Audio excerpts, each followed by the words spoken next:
Hello दोस्तों। आज हम इकोनॉमिक्स की दुनिया में एक ऐसे टर्म को समझेंगे जो आपने बहुत बार सुना होगा, जीडीपी यानी ग्रोस डोमेस्टिक प्रोडक्ट। सोचो, जीडीपी एक देश की इकोनॉमी के लिए एक बड़ा सा मेजरिंग टेप है। ये हमें बताता है कि एक देश में एक स्पेसिफिक पीरियड में, यूजुअली एक साल में, कितने गुड्स और सर्विसेज प्रोड्यूस हुए हैं, उनकी टोटल वैल्यू क्या है। इमेजिन करो एक बहुत बड़ा फैक्ट्री जहां कार्स बन रही हैं, एक बस्लिंग मार्केट जहां वेंडर्स अपनी चीजें बेच रहे हैं और स्किल्ड डॉक्टर्स पेशेंट्स का इलाज कर रहे हैं। जीडीपी इन सब एक्टिविटीज और भी बहुत कुछ को अकाउंट करता है और हमें नेशन के इकोनॉमिक हेल्थ का स्नैपशॉट देता है।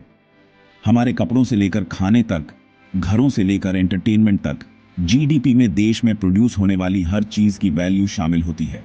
ये एक कॉम्प्रिहेंसिव मेजर है जो हमें नेशन के ओवरऑल इकोनॉमिक परफॉर्मेंस को समझने में हेल्प करता है। तो हमें जीडीपी की परवाह क्यों करनी चाहिए? ये बहुत बड़ी बात है। फर्स्टली, जीडीपी ग्रोथ को हेल्थी इकोनॉमी की साइन माना जाता है। ये दिखाता है बिजनेसेस थ्राइव कर रहे हैं, लोगों को एम्प्लॉयमेंट मिल रहा है और इनकम्स भी आच रही है। गवर्नमेंट्स जीडीपी डेटा यूज करते हैं इंपॉर्टेंट डिसीजंस लेने के लिए इकोनॉमिक पॉलिसीज के बारे में, जैसे टैक्सेशन, स्पेंडिंग और interest rates. Growing GDP policy makers को कॉन्फिडेंस देता है इंफ्रास्ट्रक्चर, एजुकेशन और हेल्थ केयर में इन्वेस्ट करने का।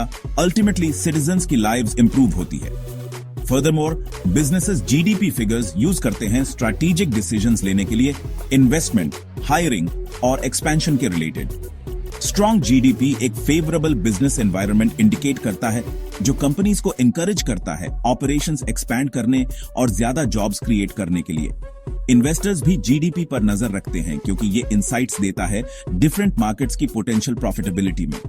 एक बूमिंग इकोनॉमी जिसका जीडीपी हाई है, उसे फॉरेन इन्वेस्टमेंट के लिए अट्रैक्टिव डेस्टिनेशन माना जाता है, जिससे फर्दर इकोनॉमिक ग्रोथ होती है। अब जब हम जीडीपी का इंपॉर्टेंस समझ गए हैं, तो आइए एक्सप्लोर करते हैं कि इसे मेजर कैसे किया जाता है। इकोनॉमिस्ट्स जीडीपी कैलकुलेट करने के लिए 3 मेन मेथड्स यूज करते हैं। हर मेथड इकोनॉमी पर एक अलग पर्सपेक्टिव देता है। First, production method. ये मेथड प्रोडक्शन के हर स्टेज पर ऐड होने वाली वैल्यू पर फोकस करता है। इमेजिन करो, एक car manufacturer. Production method final car की वैल्यू कैलकुलेट करता है minus the cost of raw materials, जैसे स्टील और रबर। यह अप्रोच इंश्योर करता है कि हम इंटरमीडिएट गुड्स की वैल्यू को डबल काउंट ना करें। Next, income method. यह मेथड प्रोडक्शन प्रोसेस में अर्न की गई सभी इनकम्स को ऐड करता है, इंक्लूडिंग वर्कर्स की वेजेस, बिजनेसेस के प्रॉफिट्स और गवर्नमेंट को दिए गए टैक्सेस। यहां लॉजिक ये है कि गुड्स और सर्विसेज के प्रोडक्शन में अर्न किया गया हर रूपी ओवरऑल जीडीपी में कंट्रीब्यूट करता है। Lastly, expenditure method. यह मेथड इकोनॉमी में फाइनल गुड्स और सर्विसेज पर टोटल स्पेंडिंग को देखता है। यह 4 मेन कंपोनेंट्स कंसीडर करता है: consumer spending, business investment, government spending और नेट एक्सपोर्ट्स, जो एक्सपोर्ट्स माइनस इंपोर्ट्स होता है। ये 3 मेथड्स अलग लग सकते हैं, लेकिन आइडियली इनसे सेम जीडीपी फिगर आना चाहिए। इसे ऐसे समझो जैसे ट्रायंगल मेजर करना। आप एरिया कैलकुलेट करने के लिए डिफरेंट साइड्स और एंगल्स यूज कर सकते हो, लेकिन रिजल्ट सेम होना चाहिए। जीडीपी डिस्कस करते समय नॉमिनल जीडीपी और रियल जीडीपी के बीच डिफरेंस करना क्रूशियल है। नॉमिनल जीडीपी गुड्स और सर्विसेज की वैल्यू करंट मार्केट प्राइसेस पर मेजर करता है विदाउट एडजस्टिंग फॉर इन्फ्लेशन। लेकिन इन्फ्लेशन, जो टाइम के साथ प्राइसेस में जनरल इंक्रीज है, हमारे इकोनॉमिक ग्रोथ की अंडरस्टैंडिंग को डिस्टॉर्ट कर सकता है। इमेजिन करो एक देश जहां एक साल में हर चीज का प्राइस डबल हो जाता है, नॉमिनल जीडीपी भी डबल हो जाएगा, इवन इफ प्रोड्यूस हुए गुड्स और सर्विसेज की एक्चुअल क्वांटिटी सेम रहे। यहीं पर रियल जीडीपी आता है। रियल जीडीपी गुड्स और सर्विसेज की वैल्यू कैलकुलेट करने के लिए एक बेस ईयर के प्राइसेस यूज करके इन्फ्लेशन को अकाउंट करता है। यह एडजस्टमेंट हमें यह देखने की परमिशन देता है कि इकोनॉमी असल में कितनी ग्रो हुई है, इन्फ्लेशन के इल्यूजनरी इफेक्ट्स को हटाकर। फॉर इंस्टेंस, अगर नॉमिनल जीडीपी 5% ग्रो करता है लेकिन इन्फ्लेशन 3% है, तो रियल जीडीपी ग्रोथ सिर्फ 2% है। इसका मतलब है इकोनॉमी ने पिछले साल के मुकाबले 2% ज्यादा गुड्स और सर्विसेज प्रोड्यूस किए, राइजिंग प्राइसेस को अकाउंट करने के बाद। जीडीपी इकोनॉमिक हेल्थ का एक वैल्यूएबल इंडिकेटर है, लेकिन इसकी लिमिटेशंस को रिकॉग्नाइज करना और कॉमन मिसकंसेप्शन से अवॉइड करना एसेंशियल है। एक कॉमन मिथ ये है कि जीडीपी ग्रोथ ऑटोमेटिकली ट्रांसलेट होता है हायर इनकम्स में सबके लिए। इकोनॉमिक ग्रोथ ज्यादा जॉब्स और अपॉर्चुनिटीज क्रिएट कर सकता है, लेकिन बेनिफिट्स इक्वली डिस्ट्रीब्यूट नहीं भी हो सकते। इनकम इनइक्वालिटी भी आ सकती है। Even as GDP grows, society के कुछ सेगमेंट्स पीछे रह जाते हैं। Moreover, GDP non market activities की वैल्यू कैप्चर नहीं करता, जैसे अनपेड हाउसहोल्ड वर्क या वॉलंटियरिज्म। एक स्टे एट होम पेरेंट जो चाइल्ड केयर प्रोवाइड करता है या एक वॉलंटियर जो लोकल पार्क क्लीन करता है, वो सोसाइटी की वेल बीइंग में कंट्रीब्यूट कर रहे हैं, लेकिन उनके एफर्ट्स जीडीपी फिगर्स में रिफ्लेक्ट नहीं होते। फर्दरमोर, जीडीपी नेचुरल रिसोर्सेज के डिप्लीशन या इकोनॉमिक एक्टिविटीज की वजह से हुए एनवायरमेंटल डैमेज को अकाउंट नहीं करता। एक देश अपने फॉरेस्ट एक्सप्लॉइट करके या अपनी रिवर्स पोल्यूट करके रैपिड जीडीपी ग्रोथ एक्सपीरियंस कर सकता है, लेकिन इस टाइप का ग्रोथ लॉन्ग रन में सस्टेनेबल नहीं है। इन मिसकंसेप्शंस के अलावा जीडीपी की इनहेरेंट लिमिटेशंस हैं, जो इसे नेशन की वेल बीइंग की फुल पिक्चर कैप्चर करने से प्रिवेंट करती हैं।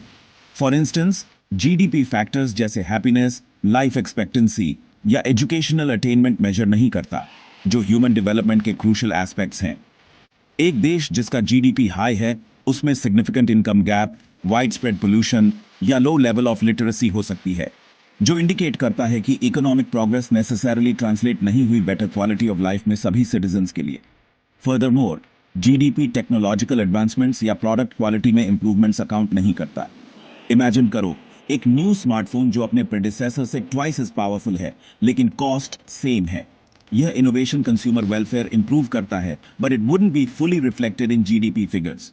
इसलिए नेशन की प्रोग्रेस की ज्यादा कॉम्प्रिहेंसिव अंडरस्टैंडिंग गेन करने के लिए अदर इकोनॉमिक इंडिकेटर्स जैसे ह्यूमन डेवलपमेंट इंडेक्स HDI, जिनी कोएफिशिएंट जो इनकम इनइक्वालिटी मेजर करता है, और एनवायरमेंटल सस्टेनेबिलिटी मैट्रिक्स कंसिडर करना एसेंशियल है।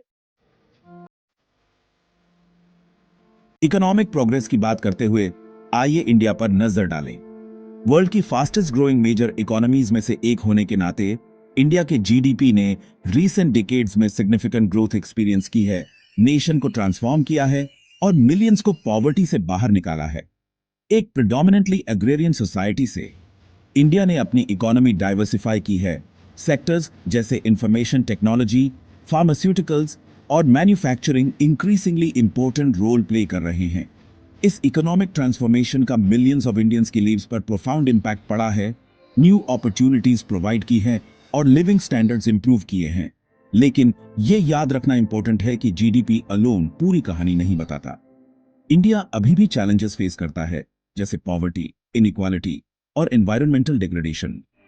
इकोनॉमिक और सोशल इंडिकेटर्स की एक ब्रॉडर रेंज कंसीडर करके हम इंडिया की प्रोग्रेस की ज्यादा न्यूआंस्ड अंडरस्टैंडिंग गेन कर सकते हैं और एरियाज फॉर इंप्रूवमेंट आइडेंटिफाई कर सकते हैं। तो नेक्स्ट टाइम जब आप जीडीपी के बारे में सुने, तो याद रखें कि यह इकोनॉमिक परफॉर्मेंस का एक वैल्यूबल लेकिन इम्परफेक्ट मेजर है। इसकी स्ट्रेंथ्स और लिमिटेशन समझकर हम इस इंफॉर्मेशन को यूज कर सकते हैं मोर इन्फॉर्म्ड डिसीजंस लेने के लिए अपनी लाइव्स, कम्युनिटीज और वर्ल्ड के बारे में। आज के लिए बस इतना ही। मुझे उम्मीद है कि आपको जीडीपी का यह क्रैश कोर्स इंफॉर्मेटिव और इंगेजिंग लगा होगा। इस वीडियो को अपने फ्रेंड्स और फैमिली के साथ शेयर करें और कमेंट्स में बताएं कि आप कौन से अदर इकोनॉमिक टॉपिक्स एक्सप्लोर करना चाहेंगे।